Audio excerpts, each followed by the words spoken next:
Chintalapudi Congress MLA Maddala Rajesh MLA పదవికి రాజీనామా చేశారు. స్పీకర్ కార్యాలయంలో ఆయన తన రాజీనామా లేఖను అందజేశారు. రాజేష్ రాజీనామాపై మరింత సమాచారం మా కరెస్పాండెంట్ సునీల్ అందిస్తారు. సునీల్, రాజేష్ ఎప్పుడు రాజీనామా చేశారు? అలాగే ఎమ్మెల్యే పదవికేనా లేక పార్టీ కూడా రాజీనామా చేసి తెలుస్తుందా?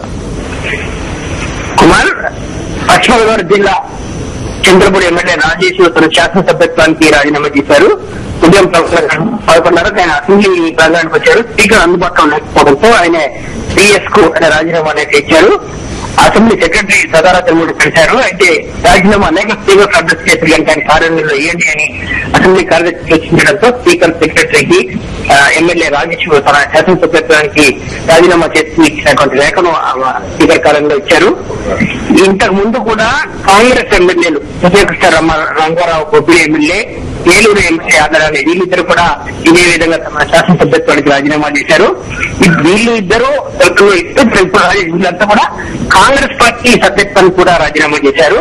ఈ 3 రాజీనామాలు ఇప్పుడు స్పీకర్ ముందు పెండింగ్ లో ఉన్నాయి. అలాగే టీడీపీ ఎమ్మెల్యే వనిత, గోపాలపురం ఎమ్మెల్యే వనిత కూడా తన శాసనసభ్యత్వానికి రాజీనామా చేస్తూ స్పీకర్ కు ఫ్యాక్స్ ద్వారా రిజిస్ట్రేషన్ పంపారు. ఇప్పుడు స్పీకర్ ముందు 4 రాజీనామా లేఖలు ఉన్నాయి. సుజయ్ రంగారావు అనేది నెలల తరబడిగా పెండింగ్ లో ఉన్నాయి. వాటిని స్పీకర్ ఇప్పటి వరకు కూడా పరిశీలించినట్టు కూడా సమాచారం లేదు. కుమార్.